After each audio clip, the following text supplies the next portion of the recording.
B'Shem Hashem na'aseh v'natzliach, Shiur Torah, Bruchim Habayim. Couple of new faces, Baruch Hashem, always good to see. Your old mugs are also good, Baruch Hashem.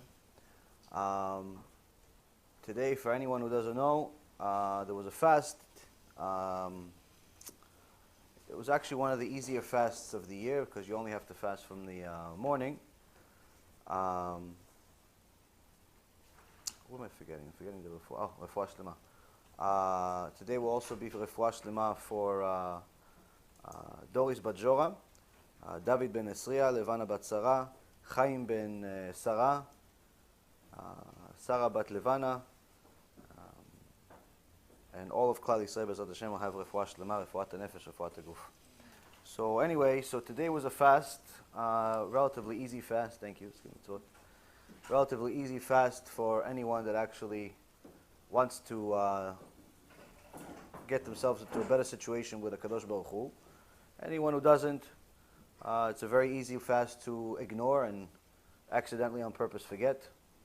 But the good news is, for anyone who forgot it's the fast, is that this is one of those fasts where it's not as high of an obligation as, let's say, the fast of Yom Kippur or the fast of Tisha B'Av. This is not to say that it's not an important fast. This is not to say that it's okay if you missed it. It's simply to say that there's more leniency with this. For example, in a fast like today, if, let's say, for example, a person is sick, then they don't need to fast.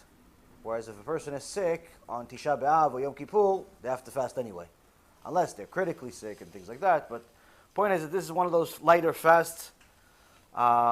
But more important really than the fast, more important than the fast itself, is why do we fast? Why do we fast? Now,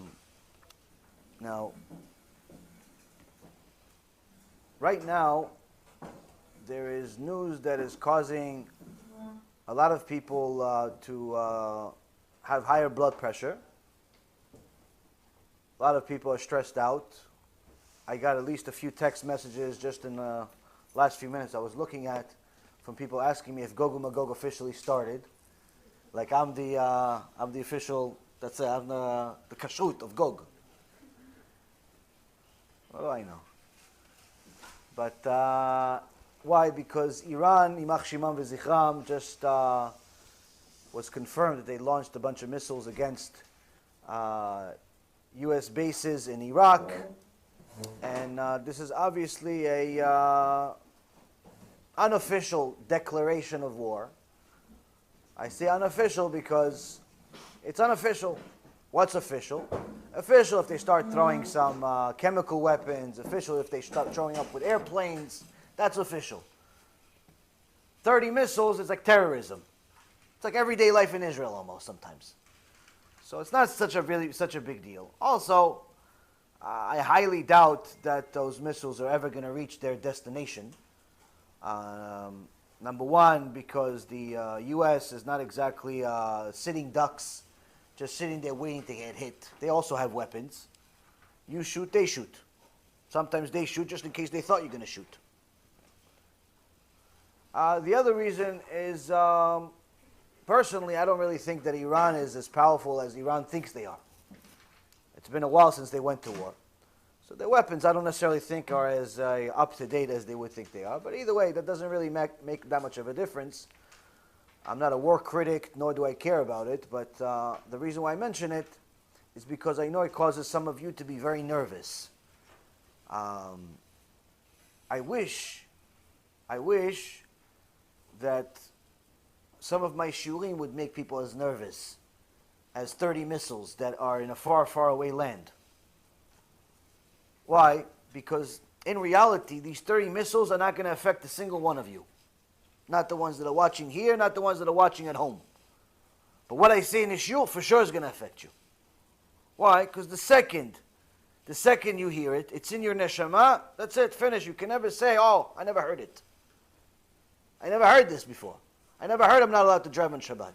I've never heard that I'm not allowed to have a girlfriend before I get married. I never heard that I'm not allowed to eat tarif. I never heard that I'm not allowed to look at anything that moves and doesn't move. I never heard. The second you have the information enter into your mind, that's it. You're no longer an ignorant person in that particular regards. This is a very important argument for all of these machtiei rabim, we call them, people that cause people to sin with their titles of being a rabbi, by simply telling everyone, no, this whole generation is full of tinokot shenishbu, captured babies. I've talked about this extensively in the past, but just for those who haven't heard it before, the Gemara in Masechet Avodah Zarah says that in the older days, almost 2,000 years ago, but it also happened 80 years ago, the Christians and other idol worshippers in the world used to kidnap Jewish babies and raise them as their own, raise them as Christians, raise them as idol worshippers. And the kid would grow up not even knowing that he's Jewish. The girl would grow up not even knowing that she's Jewish. Hashem Yachem. So the Gemara asks, if this kid that was born Jewish, Jewish mother, Jewish father, but got kidnapped, grows up as Jesus, he doesn't know he's really Moshe. He thinks he's Jesus. He's 20 years old, he's 25 years old, he's driving on Shabbat, he's eating taref, he's living like a Christian. Goes to church, decides to become a reverend. He doesn't know any different. So Gemara asks, does he get judged the same way as the Jew that drives on Shabbat also? So Gemara says, of course not. He's a captured baby. He doesn't even know he's a Jew. Captured baby. In Hebrew, it's called tinok shenishba. Hebrew meaning the biblical language. So from there, some chachamim said that some people that grew up in a secular world, that's anti-Torah, not secular world like we know secular world, where the guy knows there's a Bet Knesset, he knows that there's Chagim, he just doesn't feel like keeping anything. Secular world meaning the world of 150, 250 years ago, where to be a Jew was like a life risk sometimes. Synagogue, maybe there's one per community, if that much. He lived in a place where there was people like the Yevsektia. Yevsektia were the Jewish Nazis. Yes, there was such a thing. Those Jewish Nazis. They weren't called themselves Nazis. They called themselves Yevsektia. Why? Why are they called Jewish Nazis? Well, I'm calling them Jewish Nazis. Because, Rabotai, their number one mission, these Jewish people, their number one mission was to kill Judaism. To kill rabbis. Literally. Not just spiritually. Literally. That's what they did in Russia. They were the guys that made the whole world hate Judaism and Jews in general in Russia. Communism and so on. Now, if a person grew up in such an environment where his father is the Yevsektia chief, his father is this guy, he's pretty much bred to hate Judaism. He has no idea what Judaism is, but he knows that if he finds a rabbi, he has to kill him. He has to do something to hurt him. A person like this, the Chachamim said, this guy is similar to a tinok shenishba. He's similar to a captured baby. Because even though his father's a Jew, he himself doesn't even know what Judaism is. So some Chachamim said, okay, let's elaborate further. What about the people of, now? There were a couple of Chachamim, big ones, that says anyone that's really secular doesn't keep Shabbat, doesn't keep mitzvot, because he grew up in a secular house, like the Lubavitcher Rabbi and the Chazon Ish also said something. And to an extent, the Rav Moshe Feinstein, not the same way, but to an extent, said if they're secular, this is 80 years ago. They don't know anything about Torah, they never went to yeshiva, maybe they're Tinok Shenishba also. The rest of the poskim, which you're talking about thousands, all disagreed. When they asked Rav Wasserman, which was the Talmid Muvag of the Chafetz Chaim, they asked him, Kvod Rav, all these secular people, these people are Jewish people, they drive on Shabbat. What, you telling me all of them are going to go to Gehenom? He said, of course they're going to go to Gehenom. What do you mean? So why are they going to go to Gehenom? He says, because a person lives in this world for an X amount of time. He doesn't live for a day. He has a certain amount of time to discover the world. Just like he learns a career, he learns how to be a husband, she learns how to be a wife, he learns how to have kids, he learns different professions, different things. He has to learn about who created him in the world. And if he thinks that he's going to arrive at Shamayim saying, no, I never asked the question of where I came from. Hashem says, look at all the times you asked the question of where you came from. Every person asked where they came from, who created me, every single person. There's no such thing as a human being that goes throughout his entire life never asking who created him and what's my purpose. No such thing. Hashem put a brain in your head, put a neshama in your body. For sure you've asked yourself this question before, and you will ask this question again in the future.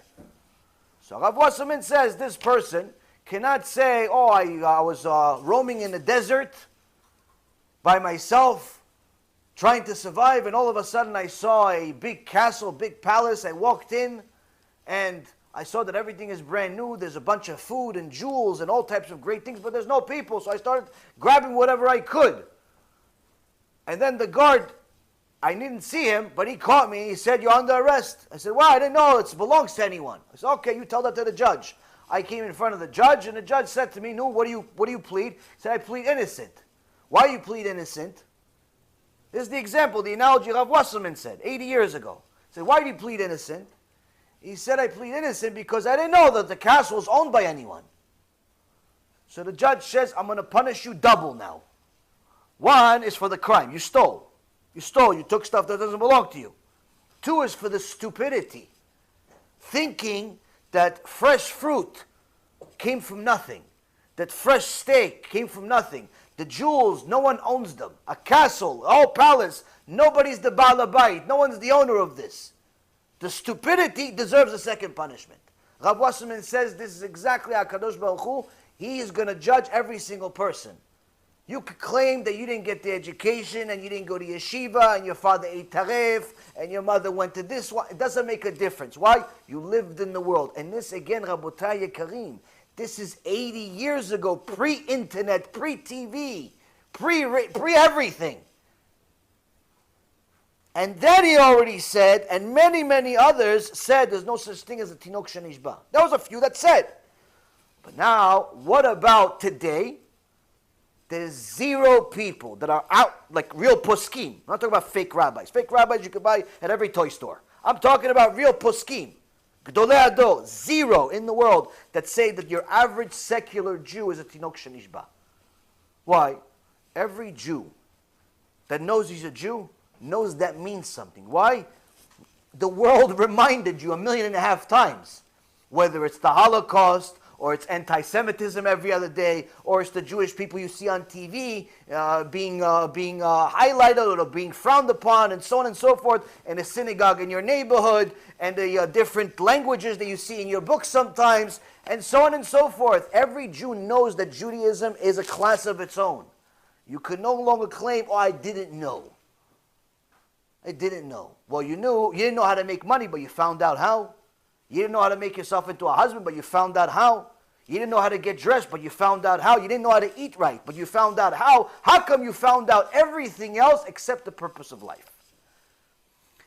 Now, even if somebody wants to use the argument that no, he had a unique upbringing, all of his friends were Hispanics and blacks and all types of other religions, and this guy, literally, was like born in a box. He's in the middle of Montana. His next door neighbor is a horse. Okay, no problem. How many of those do we have? Few. But even then, Rabotai Yekarim, what do you think? HaKadosh Baruch Hu is going to send his son. He's going to send his daughter to the end of the world, into Montana, into different places in the world. He's not going to call you home. He's not going to send you messengers. So that's why he invented the internet. That's why he invented the internet. Now the Torah arrives at your house without you paying a nickel for it. I have people watching this shiur right now, live. And they're going to watch it tomorrow on the internet. And Bezrat Hashem a day after, and so on and so forth, from all over the world. Every single continent in the world, there are people watching this shiur. Somebody sent money today, donation from Philippines, Abu Dhabi, Saudi Arabia. I got a new friend from Iran. I don't know how he has internet. He's allowed to watch my shurim, but Baruch Hashem, he likes me. Iran. Iran. How he's alive, I have no idea, but he's watching. Australia, obviously the United States, Israel, Europe, all over the place. How do they find me? What do you think? I send notes to people, please watch my shiur. My name is Yaron Reuven. Don't call me Yaron, it's not nice. It's Yaron. Why? What do you think I do? Nothing. I come here, I speak to you guys, and HaKadosh Baruch Hu does the rest. Why? Because he cares about you. So he's going to send you a custom-made message to your YouTube box, to your Gmail, to your this mail, to your that mail, and it's going to get to you. So there's no such thing as you're never going to find out what Judaism is throughout your life. The only thing is what you're going to do. What are you going to do once you find out the truth? Now, what does this all have to do with everything? Is that there are many people that, unfortunately, they'll watch a few shurim, they'll start getting stronger, they'll start go to shul, and they end up going to one of these shuls where it's like, unfortunately, a guy that calls himself a rabbi that tells them, no, everybody goes to heaven anyway, Hashem loves you as you are, Mashiach is going to save everyone, and all types of things that are the opposite of what the Torah says. And the guy or the girl cools off, meaning they were excited to do tshuva, but suddenly they're, okay, let me just continue my life. All I need to do is just come see this rabbi, or like, it's hard for me to call him, the word's hard to come out. Call this rabbi, he's going to make me feel good, he's going to pacify me, give him a few dollars. That's it, I'm going to heaven.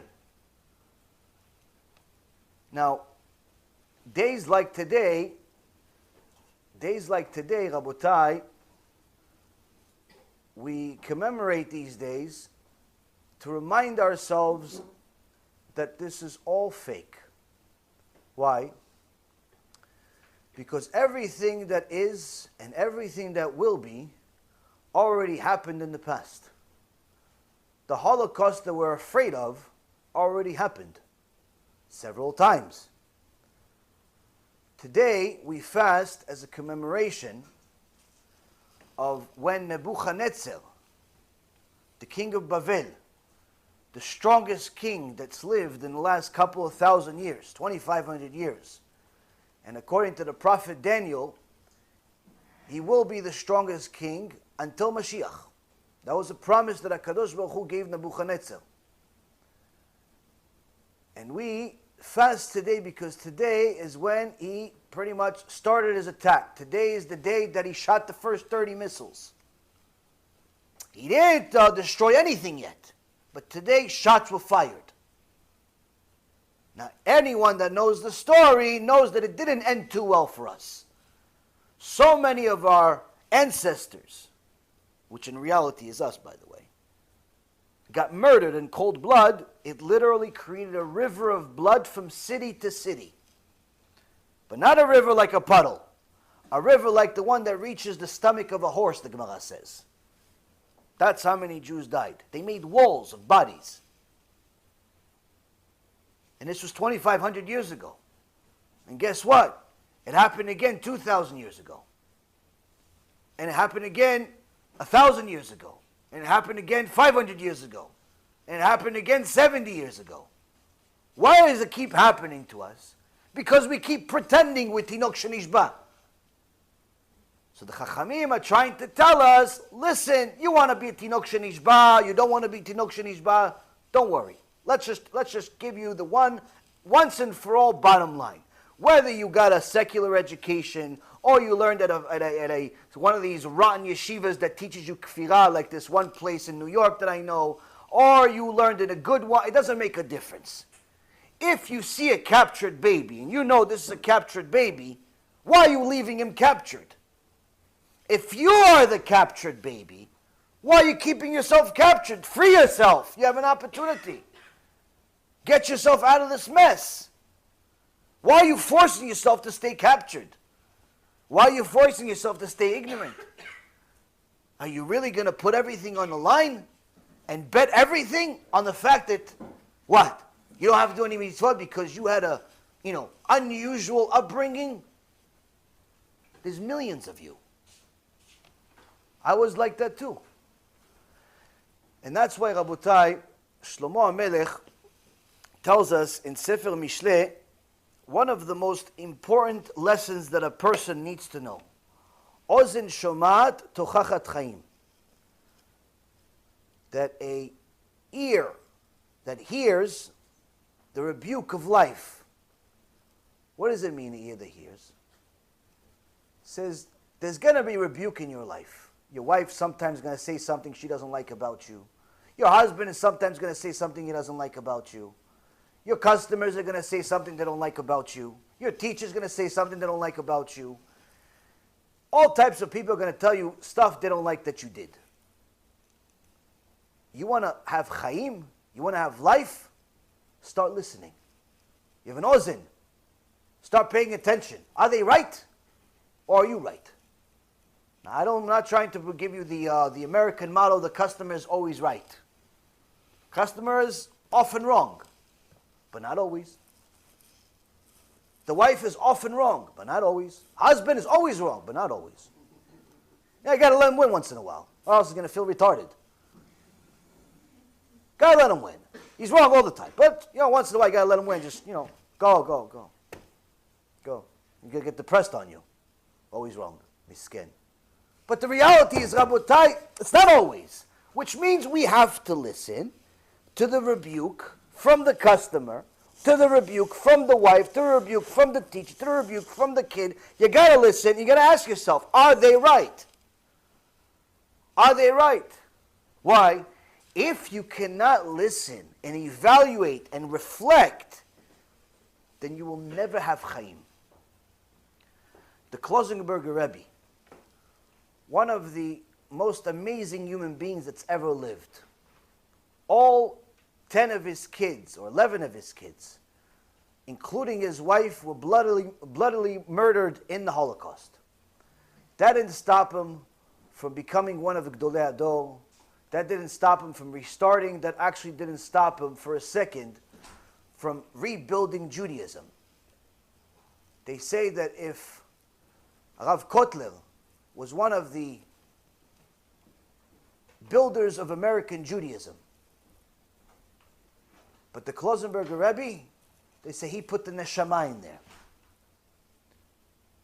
Before he did it, he was in the Holocaust. Tortured, family killed, so a lot of dead bodies. The second that the salvation came, he didn't think for a second. He already started working on rebuilding Judaism. The camps started turning into DP camps. They couldn't bring everybody somewhere, so they stayed at the camps. Just now, there's no one killing you anymore, Baruch Hashem. There's medicine, there's food. Got the Americans to bring some kosher food too. Start a kosher restaurant, start a kosher kitchen for everybody.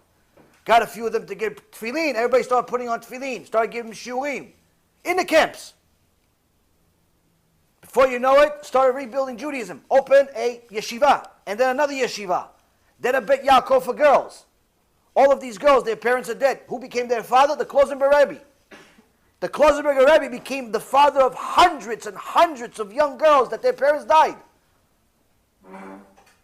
Some of them went to bad places. He would go find them, bring them in. No, you don't need to be with these bad people. Come. Yeah, but I'm depressed. Look what happened to my family. Look what happened to me. They did this to me. They did that to me. Okay, they did it. Let's move on. You're a Jew. You know how to move on. And you brought them back in. After he built literally an army of yeshivot and batei knesiot and Bet Yaakov for girls, all types of things, what do you think he would do? Me and you, what do we do? Retire. That's what we do. Guess what he did? He left everything. He said, good, everything's good. Okay, I'm going to America now. Why? Got to do the same thing over there. Got to do the same thing over there. Left everything. It's built. Got people running it. Yalla, let's go. Next. Goes to America. Does it bigger. Starts building yeshivot, batei knesiot, all types of things. Yishtabach shimo. Meaning this is a person, didn't care about money, didn't care about fame, for nothing.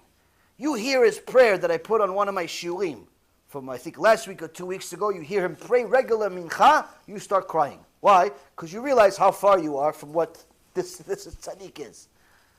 Now, this means that he cared about every Jew. Everybody agree? Okay. One time, Friday night,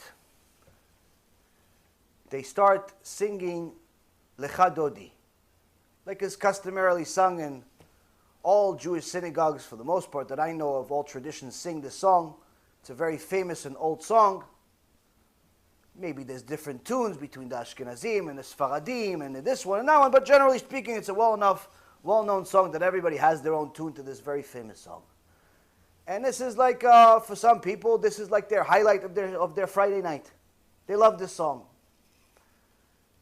Now, the president of the yeshiva lived in Belgium, and he sent his son to go learn under the Klosenberger Rabbi. And he was there with everybody else. They're singing Lecha Dodi, and he starts, chit-chatting with his friend, like talking to his friend. He's not singing with everybody else. The Klosenberger Rabbi saw this. He didn't like it. So he told one of the students, go tell him, it's not the time to talk. Shabbat. The young man went to him, went to this other guy, told him something, and the Klosenberger Rebbe is watching the whole thing. The guy shoos him away. Go, no, come on, leave me alone, it's just a song. Nothing happened, they continued singing, they continued eating. Shabbat happened, Motzei Shabbat, he asked the kid, the president's son, he asked him to come see him. He said, here, okay, Shavua Tov, pack your bags, go back. Go back home. You're kicked out. You're out of the yeshiva. Why? What do you mean? My father didn't pay, they didn't donate. No. It has nothing to do with that. Go home. You don't belong in the yeshiva. You don't belong in the yeshiva. Cannot help you. Go back home. What's the kid going to do? Gdolado just kicked him out. What, are you going to fight him? What are you going to do? You go home with your tail between your legs. He goes back home to Belgium. His father called. What's going on? No. Nothing. Your son does not belong here. The father comes to see the Rebbe. Nothing. Under no condition is he back. Why? Your son has an ozen. He has an ear, but doesn't like to hear rebuke. Doesn't like to hear constructive criticism. Someone like that, I cannot help him. Can't help him. So, Rabotai, we get criticized all day, all night from different parties. But the only times that it bothers us to no end is when it comes from HaKadosh Baruch Hu. This is one of the most important things that we need to learn. HaKadosh Baruch Hu is not our friend. He's the King of Kings. He's going to send us different messages. Sometimes the message is going to come in a simple shiur. Sometimes the message is going to be with rockets. Sometimes it's going to be anti-Semitism. Sometimes it's going to be financial crisis. The point is that HaKadosh Baruch Hu is trying to get our attention. Almost 2,000 years ago, over 2,000 years ago, 2,500 years ago, HaKadosh Baruch Hu tried to get our attention many times. He sent us different prophets. And even though prophecy ended towards the end of the second temple, almost 2,000 years ago, the word prophet, Navi, comes from the word speaker. So it said that anyone is a speaker of Emet is like, in essence, a form of prophecy. Not that we speak to God, but in essence, if someone speaks the truth, Hashem is putting that truth in his mouth, and he's, in essence, choosing to say it. So HaKadosh Baruch Hu sent us a message today. Not the rockets. The fast. The reminder of who's Nebuchadnezzar. In fact, he sends us a message about Nebuchadnezzar 3 times a day. Anyone that prays knows that when it comes to a prayer, the 2 key parts in the morning and at night is Shema Yisrael and Amidah. In the afternoon and Mincha, there's no Shema Yisrael. But nonetheless, Amidah is the critical part of prayer. That's when they say Tefillah in the Gemara, they're talking about Amidah. Anytime they're referring to Shema Yisrael, they say Shema. Now at the end of Amidah, each one of us takes 3 steps back. And we say, Oseh shalom bimromav, uberachamav, meaning he says shalom. Why do we say it? Why do we do that part? So the Gemara in Masechet Sanhedrin says that, page 96a, says that 2,500 years ago, there was a young man that was the scribe for the king, and the king was impressed by the Jewish king, Chizkiyahu, and how Hashem made a miracle for him and resurrected him in so many words. He was very sick, he was supposed to die. Hashem made a miracle and gave him back health, changed time, made the sun stay in its place for a certain amount of time. Unusual, miraculous things. So the non-Jewish king was so impressed, he said, let me send a message. And he says, Shalom to Chizkiyahu, Shalom to your people, and Shalom to your God. So the scribe says to the king, wait a minute, Your Highness, you believe in their God? He says, of course I believe in their God. Their God just made the sun stay in its same spot for a half a day. Our statues can't do that. Their God just made the guy that was about to die alive and well like he's 18 years old. Our gods can't do that. So the scribe says, okay, Your Highness, I'm just asking, I believe in their God also. I have a friend, I grew up with him, his name was Jeremiah. He knows God really well, so I believe in their God. The only thing is, I'm just wondering, how come if you believe in their God, he was named last in the letter? If you believe in their God, shouldn't he be named first? The king says, you're a genius. Yes, get the letter. So the scribe runs out 3 steps outside of the castle, outside of the door. Catches the guy that was going to deliver the letter, says, come here, give me the letter, takes the letter, rewrites it, your God hello, the king hello, the people hello, changes the order. Now this may not seem like such a big deal, but HaKadosh Baruch Hu found it like a big deal. And he decided that this scribe that gave him, the scribe, not the king, the scribe that gave him so much honor is going to become the most powerful king in the world until Mashiach comes. The scribe's name was Nebuchadnezzar. So what does that have to do with our Amidah? Every time we pray 3 times a day, we're trying to undo what Nebuchadnezzar did 2,500 years ago by taking 3 steps back because he took 3 steps forward. But aside from that, Rabotai, my whole life I was wrong about Amidah when it came to the last part, meaning that maybe I'm not the only one, maybe you guys are all geniuses and you know the answer, or maybe you don't. But my whole life, I figured you take 3 steps back, you just pray to HaKadosh Baruch Hu, you say Oseh Shalom, you are just finishing your conversation. So you know what? Let's ask, by show of hands, how many of you guys think, who are you saying hello, shalom to? Who are you saying shalom to? You take 3 steps back. Who are you saying shalom to? Are you saying shalom to yourself? Raise your hand if you think you're saying shalom to yourself. No one. Okay. You're saying shalom to the people around you? Show of hands. 1 person. You're saying shalom to Hashem? Raise hands, or are you guys still sleeping? There's only 3 choices. We want to say shalom to the Delhi? What do you want to say? 3 choices. God's the 3rd choice. How many of you saying shalom to Hashem? Everybody thinks pretty much shalom to. That's what I thought. That's what I thought. I thought you were saying shalom to Hashem. We're all wrong. Only Satan is a Talmid Chacham here. The only one. The rest of us idiots. Why? The Gemara, Masechet Yomah, says Rabotai Yekarim, when you pray to HaKadosh Baruch Hu, that means you believe He's here. That means you believe that you are face to face, not you're talking to the mountains. Stop looking up, He's right here. In fact, the sages say you should never look up when you're praying. You should look down. As a sign of fear of the Almighty being in front of you. He's right there.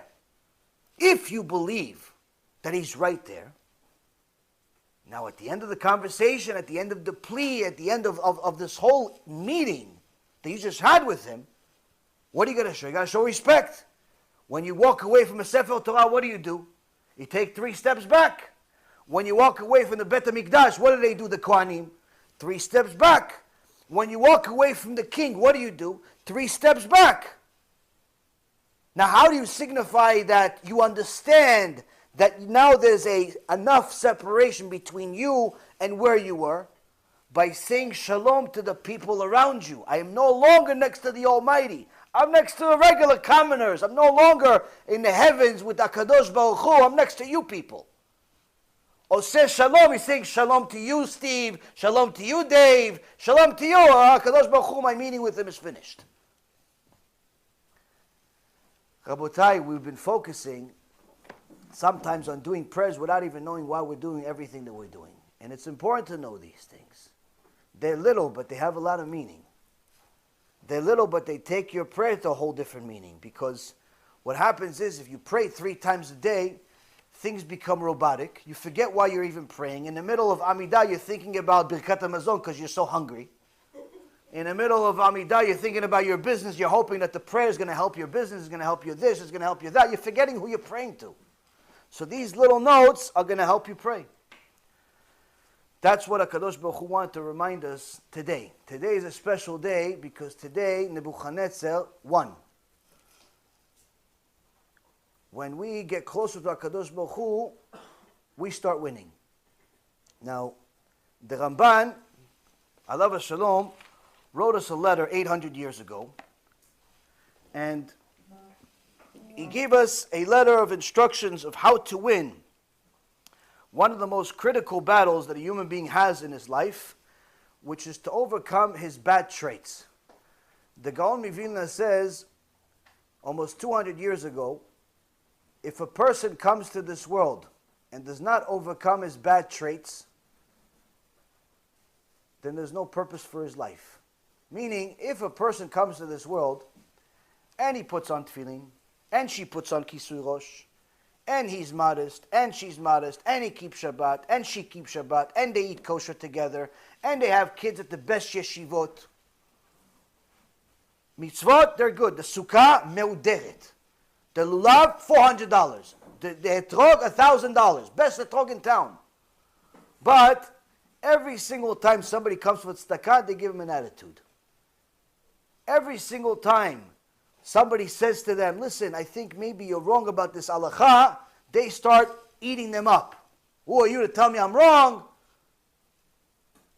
I forgot what you're even learning. I know so much. You're arrogant still. You have no shame whatsoever. You walk around like you own the town. Your whole life, purposeless. That's what the Gaon Mivilna says. Why? The whole purpose of this life is to fix your character traits. Don't walk around just thinking that the mitzvot is the purpose. The mitzvot is the way HaKadosh Baruch Hu gave us ways to fix our character traits. Mitzvah of tzedakah is not because Hashem needs a loan from you. It's to teach you generosity. To say modeh ani in the morning is to think what? First and foremost, say thank you to HaKadosh Baruch Hu, being gratitude. Second of all, to understand that Hashem doesn't owe you anything. You didn't have to put your neshama back. And the same thing goes on with every single mitzvah has a purpose that connects it to one of your character traits. The mitzvot are there to fix your character traits. So the Ramban wrote us a letter telling us that there is a way that you can fix your character traits. First and foremost, understand that there are some flaws in every one of us. Don't be embarrassed by it. You're not the only one. If you have a flaw, all that is, it makes you human. You don't have a flaw, then you're simply not human. You don't belong in this world. Now, in the last several months, we've covered the danger of being angry, the danger of being arrogant, the importance of valuing your wisdom but understanding that Hashem is the one that gave it to you, valuing how you treat money but understanding that Hashem gave it to you. Now the Ramban gives us another tool. He told us last week that we have to treat certain people, whether they're rich or poor, whether they're smart or stupid, with a certain level of respect. Always see a good point in everyone. But now he says the following, ותתבייש מכל אדם, ואם יקראך איש, אל תעננו בקול רם, רק בנחת כעומד לפני רבו.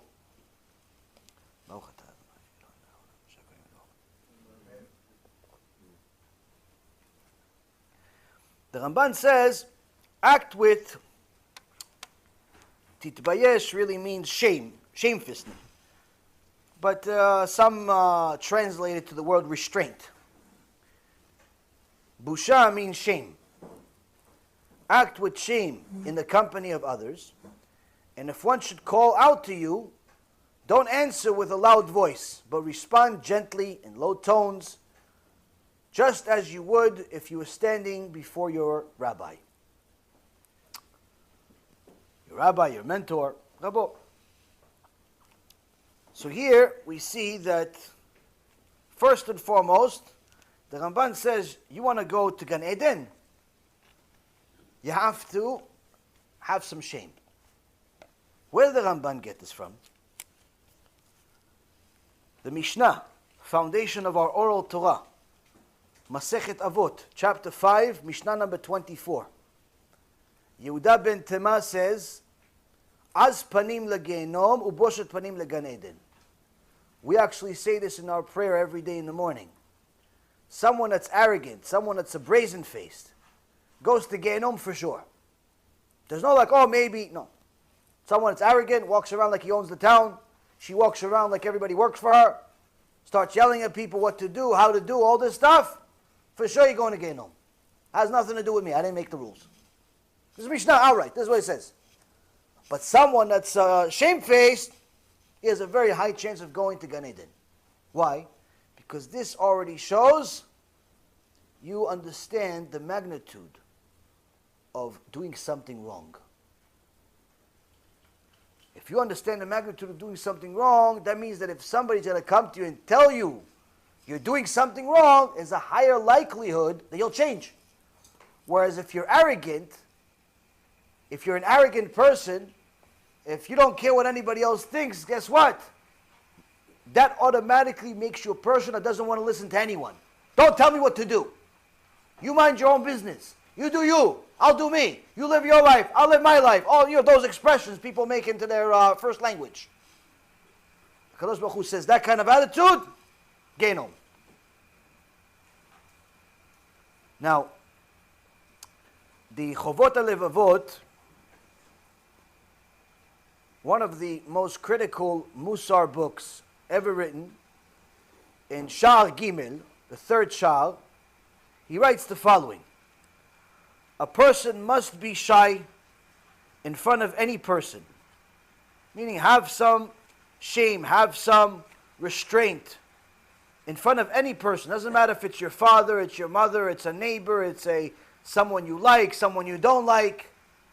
There's somebody in front of you, automatically act different than when you act by yourself. Automatically. Why? Because their perception of you matters to HaKadosh Baruch Hu. You may not say that, you may say that you don't care. Oh, I don't care what anybody thinks of me. Okay, but HaKadosh Baruch Hu does. Who is she to tell me what to do? She's not telling you what to do. HaKadosh Baruch Hu is telling you what to do. If you give her an impression of Judaism that HaKadosh Baruch Hu says it's not, then guess what? That's called Chilul Hashem.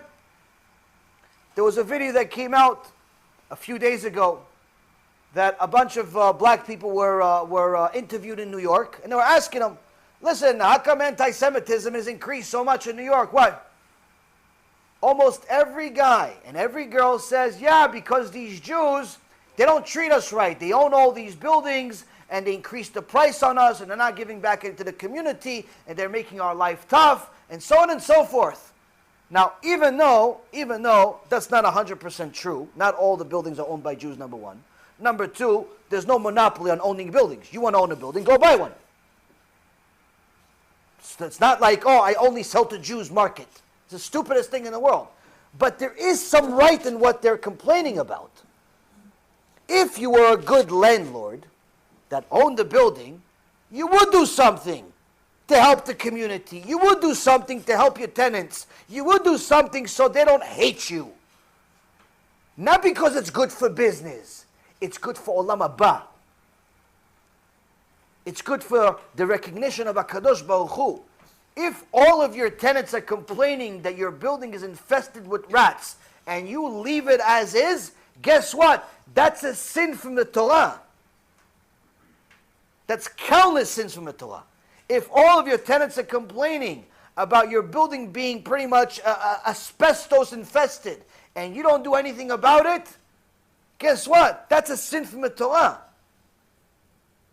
You take advantage of people in any way, shape, or form, that's a sin from the Torah. You're sinning against Hashem. Forget about just the people. You have a serious problem with HaKadosh Baruch Hu.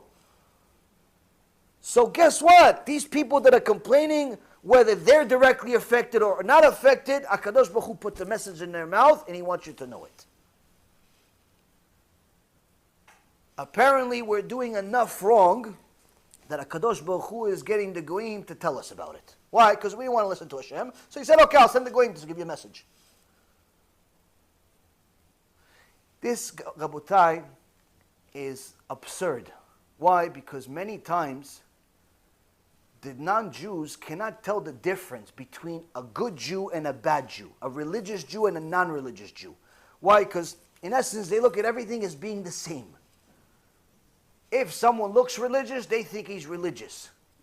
They can't tell the difference. Oh, he looks religious, but he may not necessarily be religious because the clothes is, in essence, only a uniform. The guy dresses like he's a Hasid, but he goes to casinos on the weekends. That's not a religious Jew. That's a guy with a uniform. That's a guy with a costume. On the other hand, they see some other guy that doesn't have the whole thing. He has a little kippah on, but he's a straight guy, straight shooter. He's got tzitzit on. He puts on tefillin every day. He learns a little Torah every day. He's a regular guy. He doesn't look like Moshe Rabbeinu or anything. And the non-Jews that don't know the difference, this one, that one, are you really Jewish? Maybe not. No, he's just as much a Jew. He's probably even a better Jew sometimes. Looks can be deceiving. But guess what? When things are bad, they don't care what kind of Jew you are. They don't care if you're a religious Jew, non-religious Jew, even if you're a Jew that converted to Christianity. Guess what? They're going to still call you a Jew. That's what they did in Germany. There are countless stories of people on the line into the concentration camps, into the gas chambers, crying hysterical. And when they were asked, how come you're crying? He says, because my wife, the Goya, is the one that ratted on me to the Nazis. She's right there with my kid. She's right there hanging out with the Nazis, watching me go into a gas chamber. And she's happy. Why? Because when all hits the fan, guess what? She'll remember you're a Jew. Yeah, but he converted to Christianity. It doesn't work that way. It doesn't work that way. You convert 1,000 times to 1,000 religions. Guess what? When HaKadosh Baruch Hu wants to remind the Goyim you're a Jew, He'll remind them. You cannot run away. But that also means that in other times, you have to act accordingly. You do business with non-Jews, no problem. Remember, you have to be even more careful doing business with non-Jews than with Jews. Why? Because when you cheat another Jew, it's a sin. Either stealing or taking advantage. Okay, but it's limited at that. Relatively easy to fix. You stole, give it back. Took advantage, give it back. But when you cheat a non-Jew, you overcharge him, you charge him this ridiculous interest that these mafioso type businesses called cash advance businesses do. They charge them 50, 60, 100% interest to these poor people. And they don't care if the borrower is a Jew or a non-Jew. They're simply trying to kill everyone in sight, these people. You do that, that's hard to fix. You know why? Because now, if you make a crime, you stole from a non-Jew, you cheated a non-Jew, it's not just stealing anymore. It's Chilul Hashem. It's the desecration of HaKadosh Baruch Hu's name. It's the desecration of God's name. Why? Because the non-Jews, no matter what, will always look at the Jew as the representative of God. By you being a cheater, they say, the whole thing is a cheat. Judaism is a cheat. Mount Sinai is a cheat. Everything's a cheat. You just made God look smaller in the eyes of the Gentile. And that's a sin you cannot fix very easily. In fact, it's almost impossible to fix it. Almost impossible. I gave you guys a solution for it a few months ago, which is the only way to fix Chilul Hashem is two ways. One, death. You start fixing it after you die in Gehenom, nice warm place, for a very, very long time. Or two, Kiddush Hashem. You have to do something big to sanctify Hashem's name. Help people do tshuva, help publicize the Shiur Torah, do something to make Hashem's name bigger. That's the only two ways. It's the only two ways. There's no other way to fix it. This is why, Rabotai, if you're a businessman, you're in the money business, you do customer service, whatever you are, even if you go to the local supermarket and she miscalculated or she did something wrong or they brought you the wrong product, don't start yelling and screaming at people. Why? Because you are at risk for desecrating Hashem's name. Now, the Chovot HaLevavot says that a person has to be shamefaced in front of any person, whether Jew or Gentile, because they need to understand that there's a lot on the line every time you encounter another person. And by showing that he has shyness, this is a character trait that comes directly from a very precious neshama, a very precious soul, which proves the status of its completion. The more shy a person is, the more shamefaced a person is, the more complete the person is. Meaning, the more connected they are to God. The more arrogant the person is, the more disconnected they are from God. Person thinks that the world owes them something. Him and God are almost not connected at all. Anyone that walks around thinking the world owes them something, you're in serious trouble. You're almost at a point where you have to give you like resurrection. Now this is almost all of us at some points in our life. Sometimes every day, sometimes all day, sometimes once in our life. We all acted arrogant here and there. HaKadosh Baruch Hu says, I hate arrogant people. Toivat Hashem kol gvalev. There's a pasuk in the Torah. It says HaKadosh Baruch Hu finds arrogance disgusting. Because what are you arrogant about? What did you produce? Did you create anything? Money Hashem gave you. Wife Hashem gave you. Husband Hashem gave you. Kids Hashem gave you. Your life Hashem gave you. You were just a putrid seed. Did you make yourself? What are you so proud of? Idea, who made your brain? A lot of money, who gave you the customers? Everything that you have, HaKadosh Baruch Hu gave you. What is there to be proud of? Doesn't mean we have to be depressed, but understand where you're getting everything from. Now, the more a person understands this, the more shamefaced they are going to be, the more shy they're going to be among other people. And the Chovot HaLevavot continues saying that shyness is the ultimate metal fence to protect a person from avirot, from sins. Because even though every person sins to a certain extent, en tzadik shelo yichta, when a person has some level of shame, the more shame he has, the less likely he is to make public sins. He may still sin, she may still sin privately. She found out bad news, and some cuss word comes out. Her husband did something she doesn't like, she takes the plate, throws it against the wall. That's not a mitzvah. Throwing a plate, start breaking the house, not a mitzvah. It's never a mitzvah. Maybe fun, but it's not a mitzvah. Now, that's private though. She does that in a restaurant. She does that at work. She does that in public. Now you have a problem. Now you have a very big problem. So the more shy, the more shamefaced a person is, the less likely they are to make these public sins, which means that all of their sins are private, which means it's contained. That's why Rabban Yochanan said to his Talmidim in Gemara Masechet Brachot, page 28a, when they asked him for a blessing, that will allow them to enter Olam Haba. Rabbi, you're on your deathbed. Please give us one little bit of advice that's going to help us get to Olam Haba, get us to heaven. So Rabbi Yochanan says, may you fear Hashem as much as you fear people.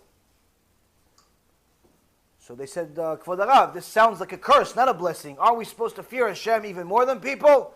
He says, technically yes, but you don't.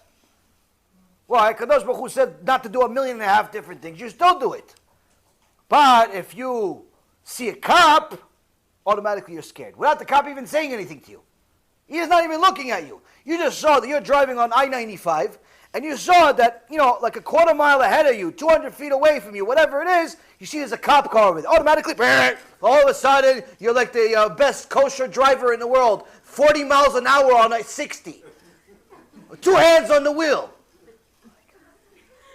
What happened? What happened? All of a sudden the music's off, the phone is shut off. Honey, I gotta go. Everything. He looks like he's from the country. He's like this. What happened to this? Driving like this, like he's rolling. What happened to that? Well, he saw a cop car. Now, how annoyed is he when he finally passes the cop car and he sees it's empty? Why? Because he feels he wasted the whole thing. That happens, by the way, every day, every time we go to Shir on Sunny Isles, there's always a cop car in the corner right next to the light. There's nobody there in that cop car. It's just the cop car to scare people. There's no people there. It's the best. But that's us, Rabotai. We see a cop car, we're scared to death. Rabbi Yochanan says, may you fear HaKadosh Baruch Hu as much as you fear the cop car. Why? Because if you do fear him as much, you'll fear him before every single thing that you do. Because he has a cop car everywhere. Before you do business, you're going to think, wait a minute. Am I doing the right type of business? Yeah, okay, here.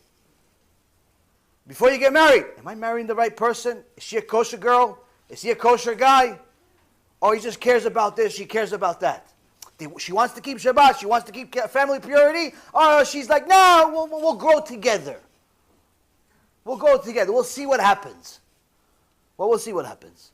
Are you kosher today, or are you planning on being kosher when you're 90? No, over time we'll do tshuva together. After making every sin under the sun. Rabotai, a couple needs to know that in order to get married, you have to have the same goals before you get married. Not figure it out after. That's why in the Jewish world, when you go into a shidduch, there's no touching. There's no holding hands. There's no kissing. There's only talking. It's like business. What do you want? What do you want? What's your goal? What's your goal? 500 interviews of how many things you want, and then you compare and contrast. Okay, you want X, A, B, C, D, E, F, G. Okay, fine. A, I'm good with. B, okay. C, not so much. D, I can deal with. E, we'll think about it. All right, what about you? A, B, C, D, E, F, G, 900 numbers. Why? It's the girls' list. She has more. Okay, so what do you want? You really want all that stuff? I can't afford all that stuff. He goes, no, don't worry, my father's rich. Okay, Baruch Hashem, I want all of it. But Rabotai, you can't just do that. You got to see, is this goal the same thing as my goal? Is this goal the same thing as my goal? Well, the people decide to marry people based on things that are temporary. They decide things are temporary, and that's why the divorce rate keeps going higher. You have to look at the Torah, you have to understand the Torah is a manual for life. If you plan on building a family, you have to plan ahead. You have to plan ahead. You have to get the guidance from HaKadosh Baruch Hu. No one else knows as much. If you have similar goals, spiritual goals first, everything else second, Be'ezrat Hashem, you'll succeed. But if she wants to go to the salon all day and all night, and you want to go to the yeshiva, most likely it's not going to work out so well. Most likely it's not going to work out so well, even if her father's rich, even if his father's rich, even if everybody's rich. Why? Your ideologies are too far apart. She wants to live this world, he's planning for Olam Haba. It doesn't work. Either you're both in Olam Haba or you're both in Olam Hazeh, but usually the Olam Hazeh doesn't last very long. Now, the Gemara in Masechet Nedarim quotes a verse in the Chumash, in the Torah, in Parashat Yitro. In Parashat Yitro, we have a very interesting meeting with HaKadosh Baruch Hu where we get the Torah, we get the 10 Commandments. Now, what a lot of people don't know is that when you say, I was scared to death, that expression of saying I was scared to death actually comes from the Torah. It comes from Parashat Yitro. HaKadosh Baruch Hu said, for the first time in history, he spoke to the public, he spoke to millions of people at one time. Am Yisrael is there, everyone heard his voice. Everyone saw his voice. Every time a word came out of his mouth, there was an image of the letters, of the sound in the sky. They saw the sounds and they heard the sounds. And from the fear, they all died. Everyone died. Hashem in his extraordinary and unlimited ability resurrected them, brought them back to life. He said the second commandment. Guess what? They died again. They died again. So now in Parashat Yitro, he says to them something interesting. He says in chapter 20, verse 17, he says that Am Yisrael says to Moshe, ויאמרו אל משה, דבר אתה עמנו ונשמע ואל ידבר עמנו אלוהים, פן נמות. Am Yisrael says to Moshe Rabbeinu, they spoke to Moshe, they say to him, you speak to us, and we shall hear. Let God not speak to us, lest we die. In so many words, Moshe, you go deal with God, we'll do whatever he says. Why? Every time he talks, we die. It hurts to die. I don't want to die. Nobody wants to die. Ami said died twice. They said, we don't want a third time. Enough. So Moshe says to them the most important lesson that a Jew needs to hear. Moshe Rabbeinu says to them, ויאמר משה אל העם, אל תיראו, כי בעבור נסות אתכם בא האלוהים, ובעבור תהיה יראתו על פניכם לבלתי תחטאו. Moshe said to the people, do not fear, for in order to elevate you has God come, so that you have fear of him. So that fear of him that you have shall be upon your faces, so that you shall not sin. Yirato al penechem, the fear upon your faces. So the Gemara says, what does it mean to have fear upon our faces?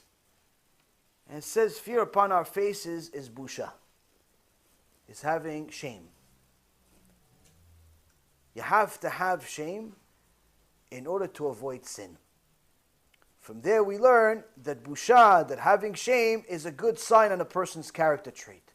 If you know somebody that's the most popular guy in school, he's the most popular guy in the building, he's the most popular girl everywhere, everything is good, guess what? That's not exactly the best character trait to have. Why? Because usually those people are very flamboyant, very flirtatious, very everywhere.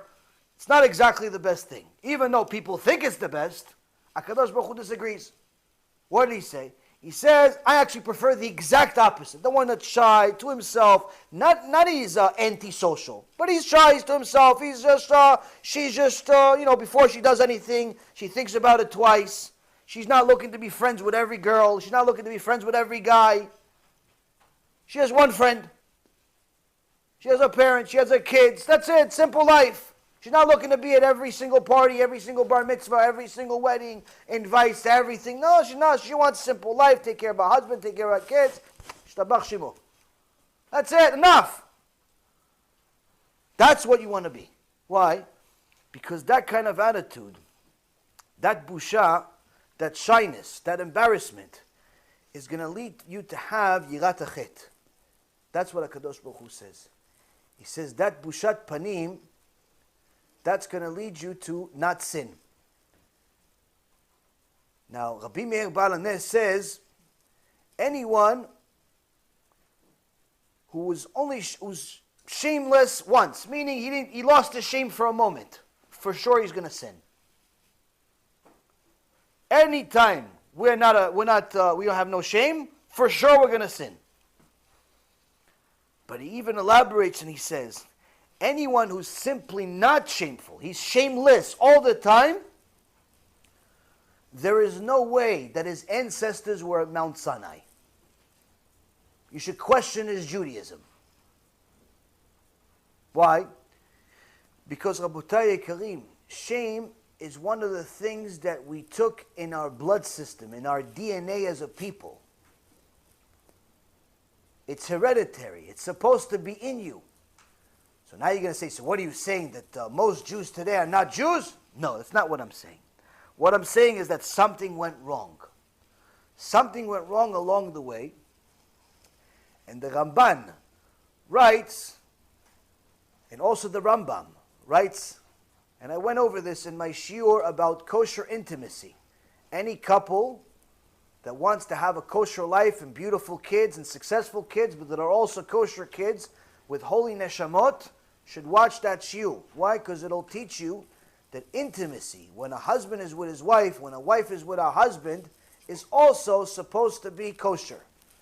Not that you're not allowed to have joy, not that you're not allowed to have fun. That's not what we mean. You can have fun, you can have joy, but it has to be according to the Torah. You can't act like an animal. You can't watch these movies and think you're going to be like that. That's how animals behave. We have to act like Jews. And Jews have certain things to do. Most importantly, you have to have shame. When a man is with his wife, if he is modest, he's only going to be with her at night. If she is modest, she's always going to remind him that even though it's night, and even though the room is dark, we're still going to cover ourselves. And everything we're going to do is under the blanket.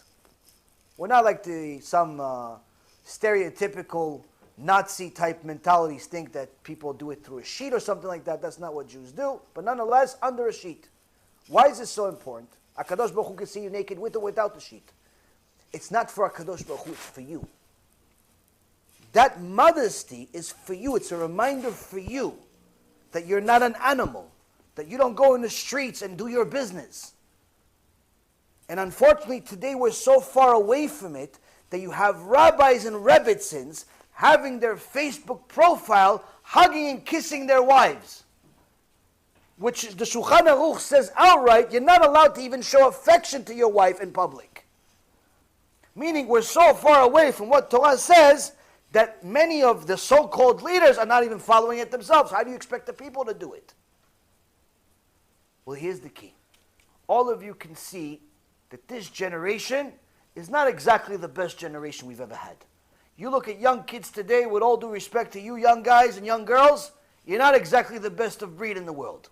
You could be, but you're not the best we ever had. Rabbi Shimon Bar Yochai was better than you. He's better than me also. The kids of 150 years ago, 200 years ago, 300 years ago, much better than us. When I was a kid, I was 10 years old, I already had 3 jobs. Kids today, when they're 10 years old, they're just finishing their Game Boy. They get their first job in the mid-20s. Sometimes the kid is 30 years old before he gets his first job. It's a different generation. Now, no one is happy with how their kids are turning out. That's the truth. Except the really, really religious people that are glued to Hashem. And the reason why, the Rambam writes, Halacha, meaning this is a law in nature that HaKadosh Baruch Hu instilled. When a man is with his wife, and they do it according to the Torah with modesty, the neshamot that they will create will come from a place of kedusha. When they do things in a fun way, pleasurable way, it's no less fun. Don't think for a second that religious people have less fun, less joy. Complete nonsense. In fact, they have more fun. But it's kosher. It has to be done a certain way, with modesty and play. And everything else, guess what? That neshama that you produce comes from a bank of neshamot called guf that's full of kedusha. That neshama comes with shyness and shameful and all the good character traits automatically. But then sometimes you see a kid, the rabbi tells him, hey, how come you're late today? Hey, rabbi, shut up. What? What? Where'd you come from? No, what happened to you? Yeah, that's where he came from. His parents weren't exactly modest. They wanted to be like the movies. They wanted to be like the magazines. They wanted to be like the behemoth. And guess what? That's what they got as a kid.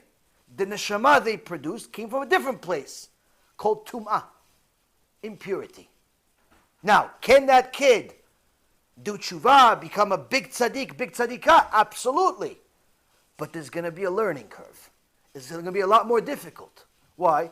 They're already coming with a mum. The generation that you have today, it's not a surprise to anyone that knows Torah. Anyone that knows Torah knows this is the outcome of the action.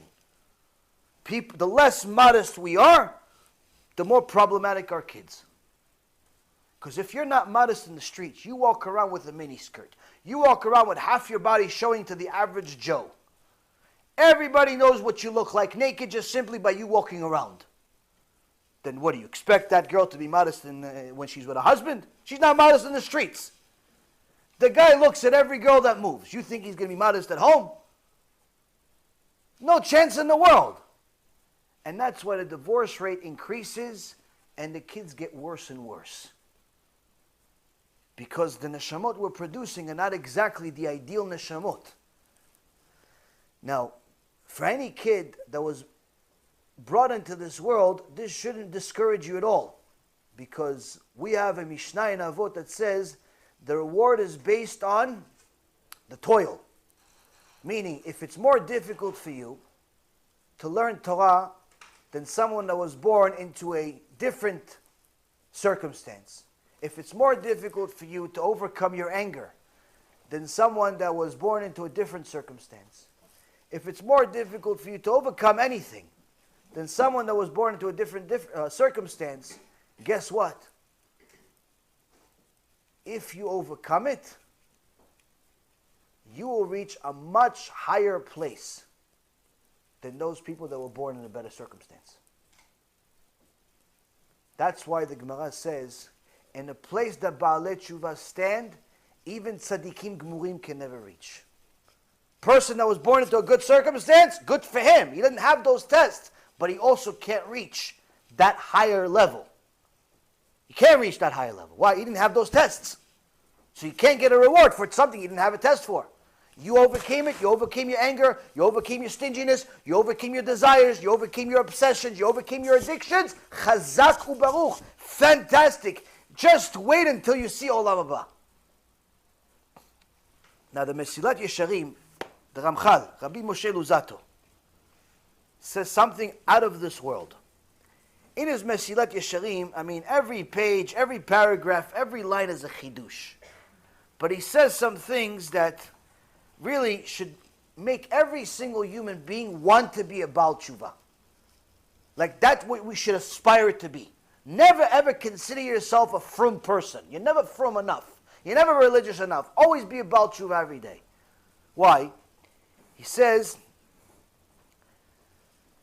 that the fools walk around confidently and end up stumbling and end up perishing without any prior awareness. As it says in Mishlei, the path of the wicked is like darkness. They know not what they stumble.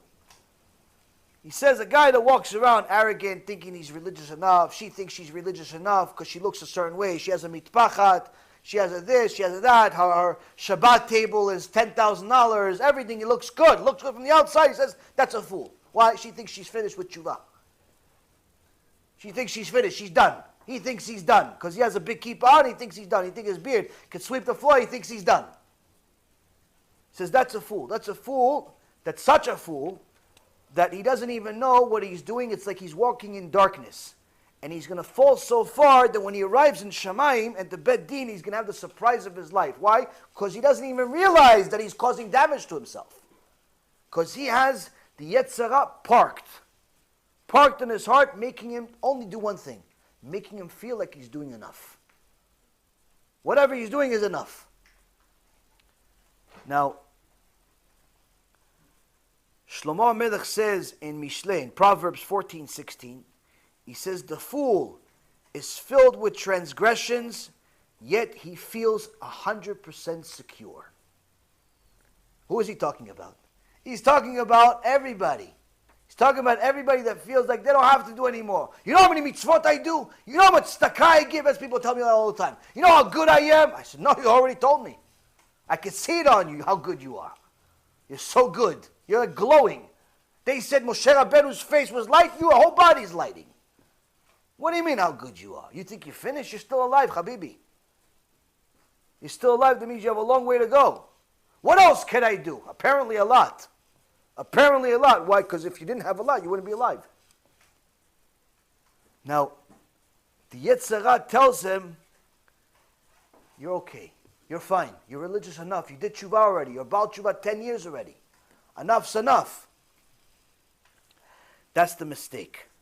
But he says the second error is even greater than the first, where they end up seeing evil as if it's beneficial and good, as if it's harmful. The person is so secure in himself that he starts seeing the things upside down. Like this one guy sent me a message yesterday or the day before about some guy that I spoke against, some rabbi, Erev Rav, that I spoke against about a year ago. I don't want to mention his name simply because last time I mentioned him, I made the guy more popular. People wanted to see who the criminal is, so his subscriber list doubled from 100 to 200 or something, whatever it was. But still, nonetheless, I don't want anyone to listen to this clown. So one of his cronies contacted me and said, listen, I saw your video, it's not nice, it's not this. And I want to give people the benefit of the doubt. I don't assume that they're cronies and they're Reshaim, so I assume, okay, this guy, he really is honestly doesn't understand what's going on. So let me explain to him. Everything I say has a source. Whether I say something from the Torah or something about a person. If I say it, for sure I have a source. Why? Number one, I know my opinion is meaningless. So automatically I try to limit it. Number two, why should I just say things for what? What purpose do I get? What benefit do I get out of making stuff up? So if I tell you that somebody's wicked, I have 1.5 million sources for it. So anyway, he's like, can you show me? I said, no problem. Listen, this guy speaks against rabbis. He speaks against famous people. He speaks against the Torah. He does things opposite. Oh, can you show me? Okay. So I said, I have a lot of proofs. I'll send him, I think I sent him like 5 or 6. One video, the guy speaks against the top rabbis in Israel. He calls them Palestinians. He calls them terrorists. Top rabbi. I'm not talking about Reshaim. Talk about the heads. Top guys, tzaddikim. Calls them Palestinians, like they're terrorists. Because he doesn't like their rules. That already by itself, this guy's a criminal. Just by doing that, you're a criminal. Then he calls another famous rabbi all types of names publicly. Writes entire posts, makes entire videos against this rabbi. And the guy's a tzaddik, no problem. And I think the third one was he started changing halakha or something like that in regards to kashrut or something like that. So, again, I have more information, I have more stuff to show, but I don't need to show the guy all my whole deck of cards. Just enough information to show you this guy's a criminal. I'm not saying these things for no reason. This guy says, well, he just said they're Palestinians. He didn't say that they're really bad people. And then he says, well, what he said about this rabbi, although it's a little harsh, but maybe he didn't really mean it. Or maybe, it was taken out of context. Or maybe they should just agree to disagree. This demented liberal term that was created in the last several years. Agree to disagree. What is that even? You either agree or you disagree. What's agree to disagree? I'm never going to agree to disagree. I don't agree with disagreeing. If I disagree with you, I agree with you. That's it. Agree to disagree. What is that even?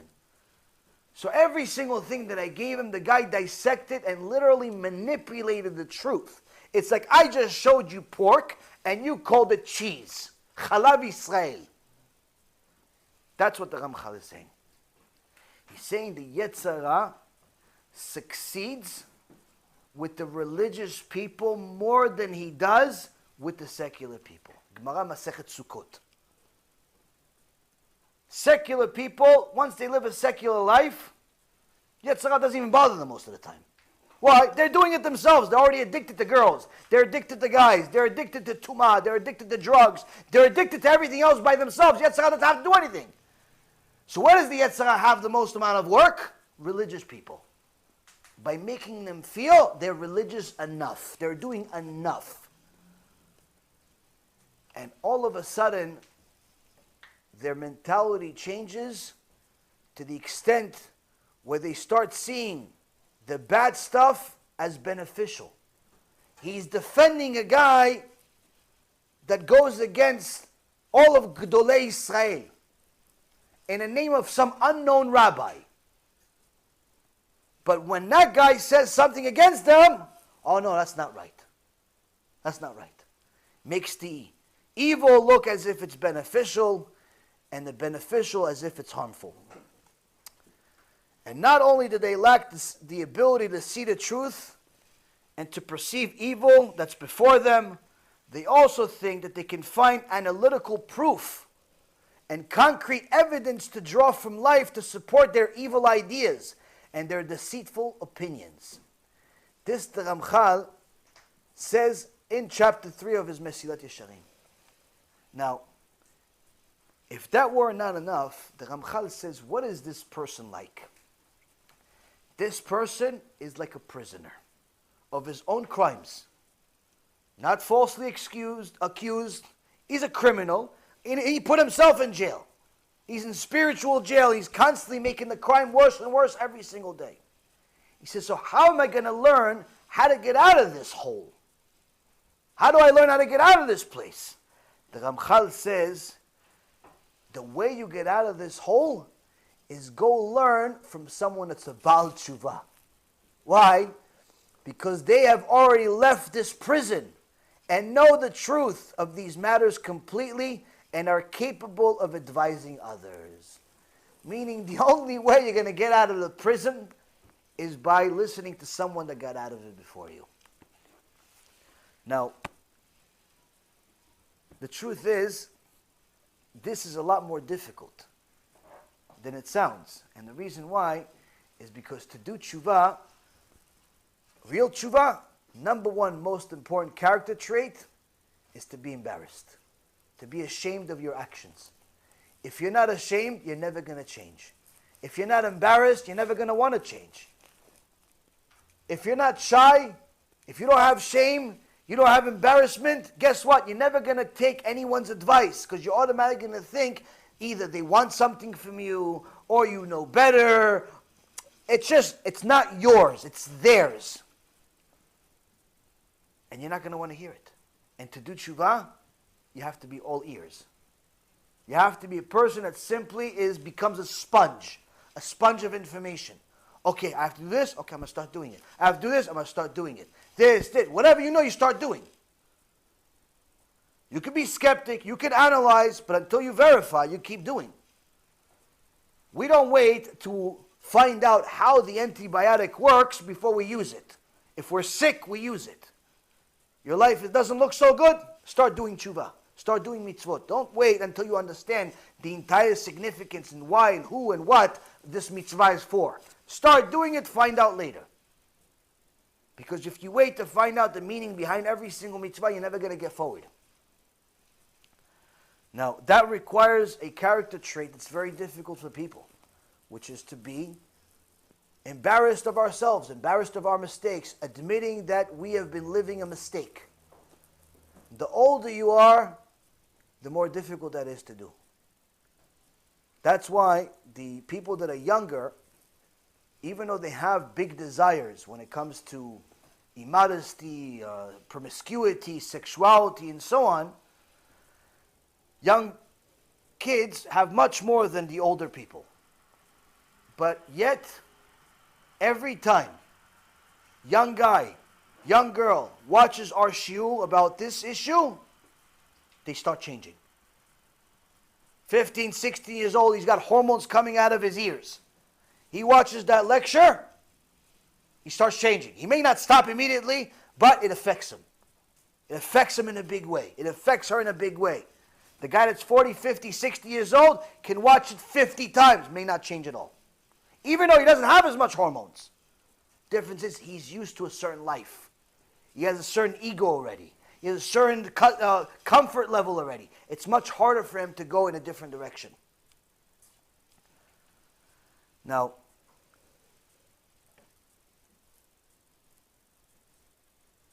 the biggest thing that we learn from this parasha, that's perhaps something we didn't pay attention to that has to do with our subject, is that Yaakov Avinu asks Yosef a very interesting favor. He says, if you care for me, if you love me, if everything you say is true about me, then you will promise me and you'll swear to me by making this special handshake that they made 4,000 years ago almost on their brit.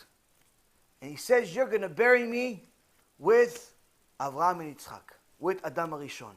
Where? In Ma'arat HaMachpelah. Don't bury me here in Egypt. Now, the truth is, Rabotai, why is this such a big deal? Sometimes you have a parent telling their kids, listen son, listen daughter, just do me a favor. Don't bury me in America. When I die, whenever that is, bury me in Israel. Or if you're going to bury me in America, at least give me a nice grave. Oh, you know, they have questions, they have something to put it on their will. It's not exactly such a big request, especially if you have so much money like Yosef HaTzadik. I mean, he's a billionaire. He's not some Joe Schmo. He has the ability to do whatever he wants. Why is Yaakov, his father, making such a big deal out of this? No, let's do this brit. We shake on it, this, that. What's the big deal? Abba, you want me to bury you in a Ma'at Machpelah? I'll bury you there. You want me to bury you in heaven? I'll bury you there also. What's the big deal? The Chachamim say, in Midrash Rabbah, Parashat Vayechi, that a person can show all types of shame and embarrassment and good attitude and positive to a person because of a condition, not necessarily because of a feeling. Meaning, you only respect him because he's your father. You only respect her because she's your wife, because she's your mother. She's your boss. He's your boss. You only respect them, value them, you're ashamed in front of them because they're standing in front of you, because of their position, and maybe only because they're alive. He says the only way you're going to really show whether you value this person, whether you really appreciate this person, whether you really are ashamed to go against what this person said to you, is after they die. And that's what Yaakov is telling Yosef here. The Midrash Rabbah says, Yaakov is not asking Yosef, what do you feel now? He says to him, I'm going to know what you really feel and how embarrassed you are to go against my word. And how much you care only after I'm no longer here to defend myself. Only after I'm dead. I'm asking you, bury in the Ma'arat HaMachpelah. But the reality is, if you don't, there's nothing I can do about it. If you come up with excuses, which you have, you're visceral, you're important, you could send somebody to do it. I'm not saying you're going to bury me in the slums. You probably send me there, but you're not going to be doing it. So after I'm dead, then I'll know what you really feel. That, Rabotai, is a priceless lesson for all of us.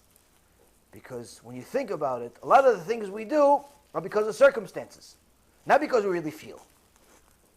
The ideal Jew starts doing things he feels, which means that you're going to have to evaluate your feelings and see, are these feelings right or wrong? Is the fact that I'm annoyed by my mom right now and I don't feel like calling her, is that right or wrong? Is the fact that I yelled at my dad, because he said this and that to me. Is that right or wrong? Is the fact that I did this to my brother, is that right or wrong? You have to evaluate it. Oh, it's wrong? So it's wrong under all conditions. It's wrong whether they're alive or they're not. It's wrong whether they're here or they're not. It's wrong whether they're in front of me or not. It's wrong whether they realize I did it or not. It's wrong whether they know or not. It's wrong whether they see or not. It's wrong, it's wrong. That's who you have to become. You have to get to a point where you're the same inside and outside. You're real. Don't be a faker. Hashem doesn't like fakers. That's what Yaakov is asking Yosef. Don't be a faker. You love me, you honor me, everything, do it when I'm dead too. If you're not going to do it when I'm dead, stop it now already. But let's not pretend.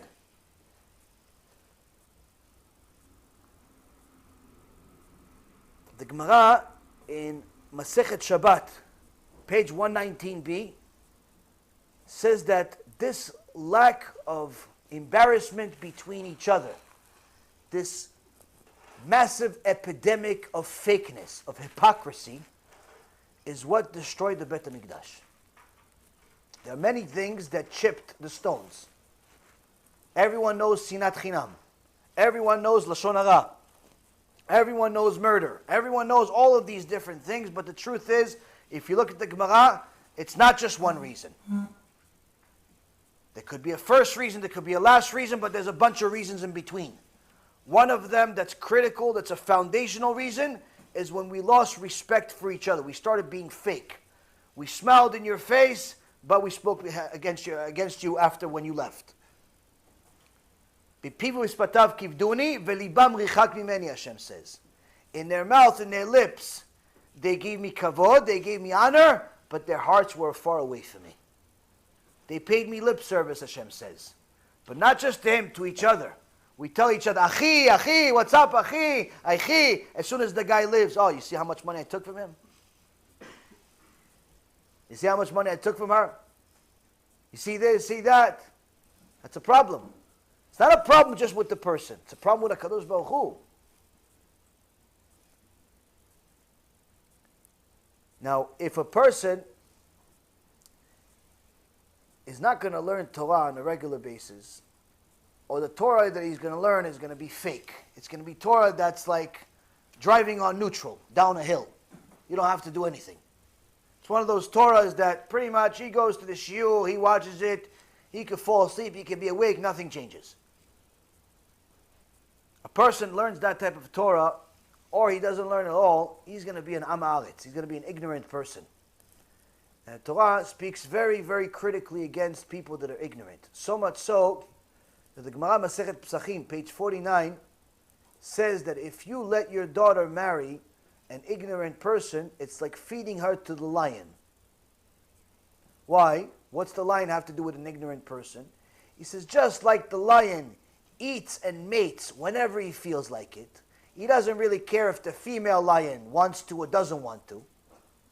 He doesn't really care if someone wants to be his lunch or doesn't want to be his lunch. He does whatever he wants. He says, the am haaretz is also the same. He's going to be with your daughter whenever he feels like it, whether she wants to or she doesn't want to. And he's going to eat like a pig whenever he wants to or doesn't want to. He doesn't care about nothing. Why? He doesn't know the truth. He doesn't have any shame. He doesn't know what he's supposed to be like. Needless to say, you yourself have to learn. Why? Because how could you expect your daughter to marry a Talmid Chacham if you don't even know Aleph Bet? No one says that you have to become some big rabbi, huge Talmid Chacham, but you have to at least know something. You have to know how to live day-to-day life. Now, the funny thing is, what's the connection between the tzaddik and the am haaretz? Or the religious, I should say, and the am haaretz? It's the same Gemara tells us that sometimes the am haaretz, the ignorant person, is preferred more than the religious guy, the guy that's born religious. Sometimes HaKadosh Baruch Hu tells us, go stick with this guy. Don't go to the religious guy. Why? if the guy that's religious, he goes to shul a couple times a day, he puts on tefillin like everybody else, his sukkah is in front of his house, in his back house, he has a lulav, he has an etrog, he eats matzah, he's a regular guy. But he's not shy. He's not shamefaced. He doesn't really care so much about what people think. He walks around like a garbage pail sometimes. When he walks around, there's like a stench that follows him because he forgot to take a shower in the last 3 years. When he says something, there is like vomit coming out because he hasn't brushed his teeth in a year. When he talks to you, he makes sure that you're embarrassed from toe to head to toe. He doesn't care about nothing. He's religious by looks. Actions, not so much. Person with bad character traits.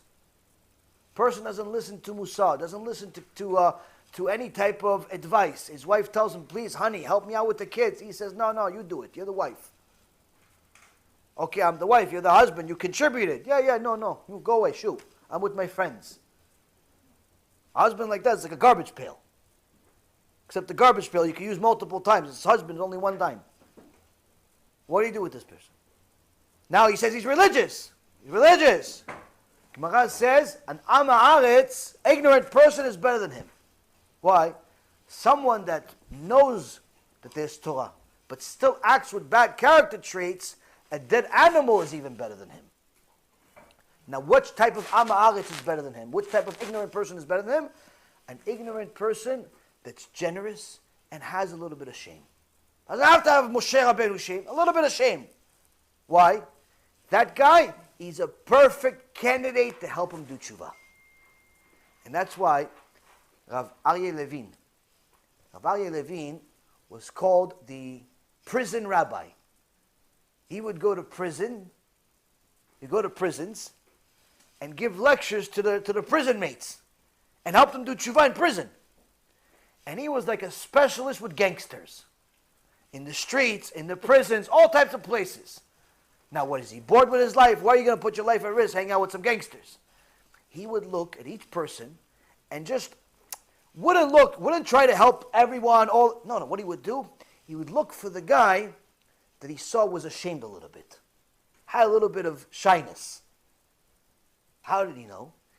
There was one time, there was a guy that would come to pray with him once in a while. And every time he would come, he had his kippah on, he put on tefillin and so on. But as soon as he left the shul, the tefillin go in the bag, the kippah goes in the pocket, and we go back to crime. One day, Rav Aryeh Levin sees him in the street, and the guy's not wearing his kippah.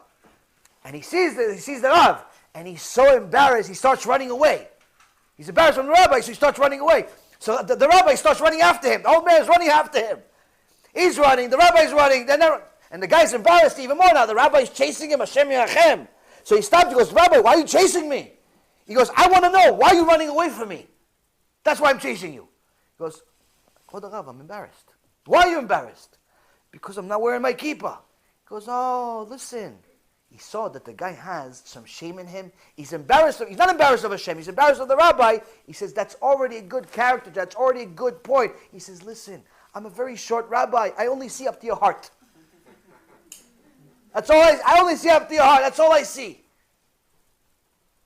The guy saw this. It's gangster. So the rabbi is real. The guy is real. He did tshuva. This is a special neshama.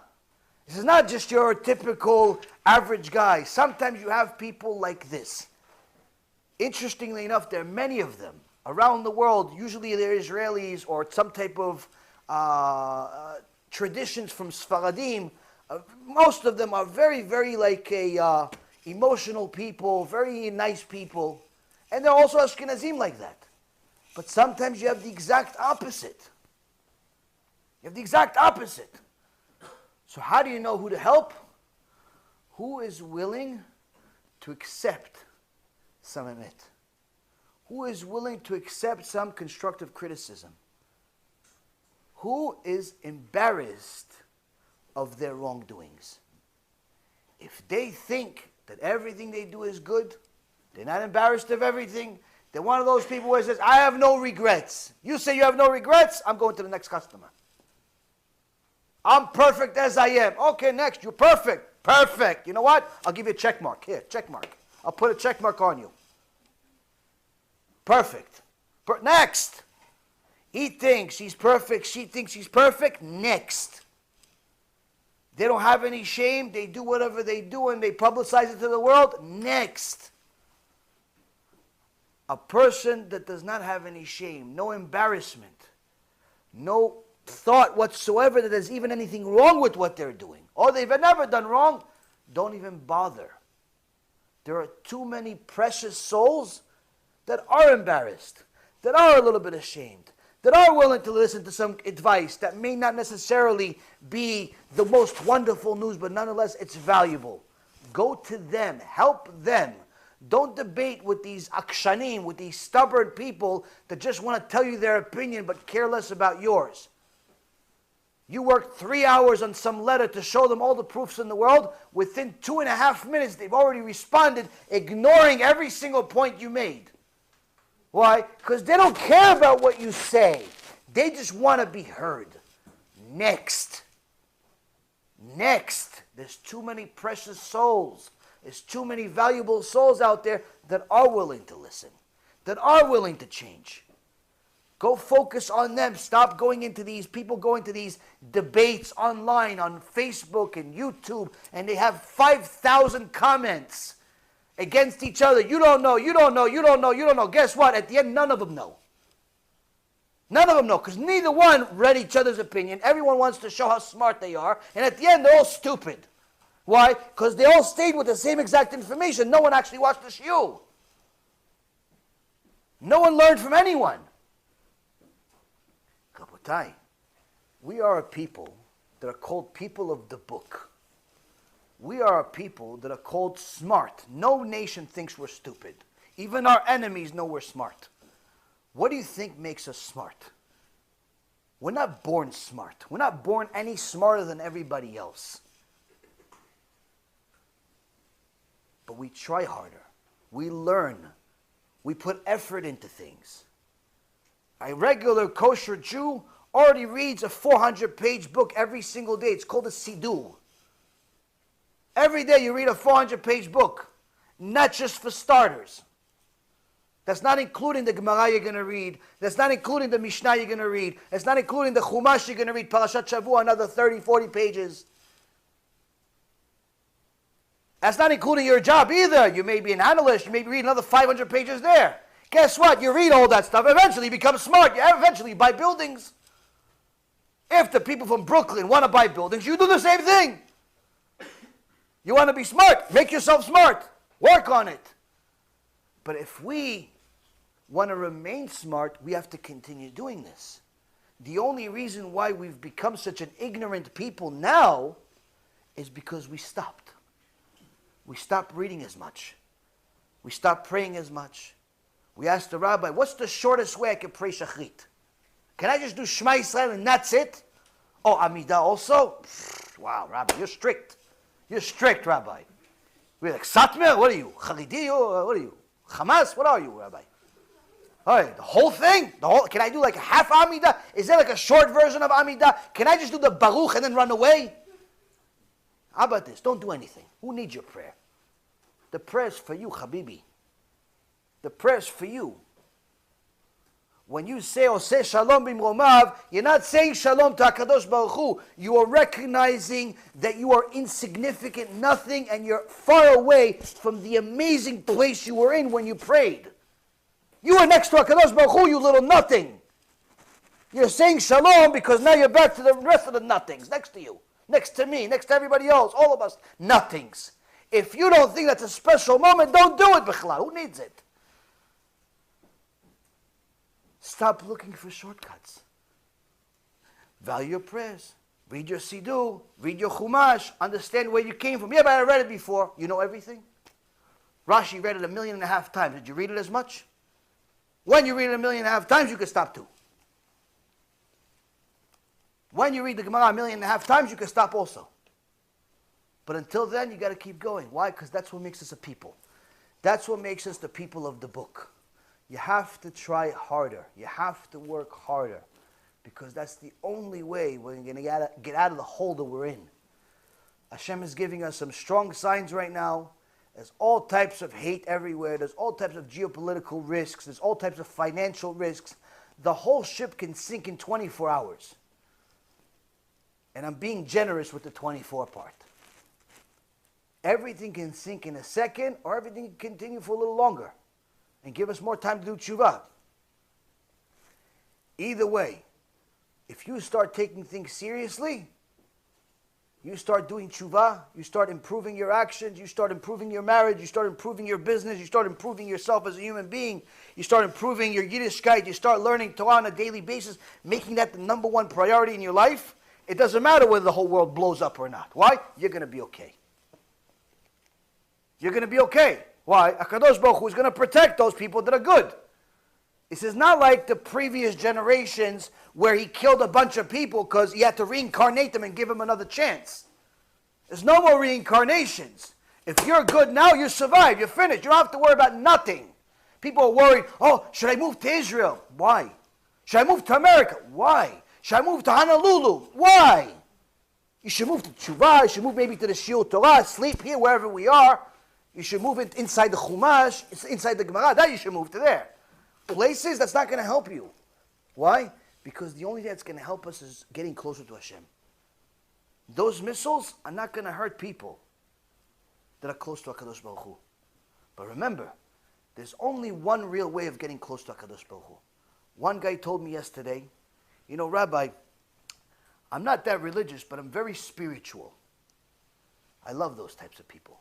Why? Because they don't even know they drink poison every day. They think it's Coca-Cola. Because the poison tastes good.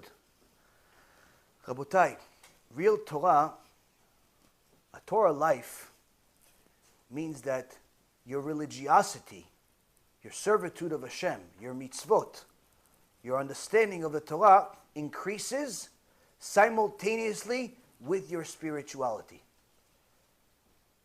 The more you learn Torah, the more spirituality you have. You could have just knowledge with no spirituality. There are many people that have some basic knowledge, but they don't have real closeness or emunah in Hashem. This is a very miserable life, but it does exist. The way it's supposed to be, the more Torah, the more spirituality. So it can be both. It can be just Torah, but it cannot be just spirituality. Because spirituality without Torah is simply one big life of lies. That's all it is. You're lying to yourself that you're close to God while you're disobeying everything He says. It's like saying to your wife, I love you, while you're hugging your girlfriend. It's the dumbest thing in the world. And the reality is when a person goes against Hashem, yes, he says, I'm close to Hashem. He understands me. And you're right, He does understand you, and He's reserving a place for you. It's not Gan Eden, though. I'll tell you a secret. Rabotai, the missiles are for us. The enemies are for us. The anti-Semitism is for us. Not to hurt us. To change us. To improve us. To get us to do more. Whatever you're doing, do more. Get other people to do more. Do more kiruv. Help your community. This is one of the most critical things that every Jew has to do, especially Jews with money. The most miserable people in the world. At the time of Mashiach, Rav Wasserman writes in his Epic of Mashiach, he writes there are people going to be the most miserable people. Two types of people. One is the false leaders, and two is the people that had a lot of money and didn't use it to publicize Torah. Didn't use it to help Am Yisrael do tshuva. Those are going to be the two people that get punished the most. Why? Because those two were in essence the last hope for Hashem to help His nation do tshuva. You have money, instead of helping Am Yisrael do tshuva, you bought another building that you don't need. That means you use the money and the gift that Hashem gave you against Him. Same thing goes with the people that are false leaders, that tell people that everything is okay even though it's really not. Tell people that they're perfectly tzaddikim even though they drive on Shabbat.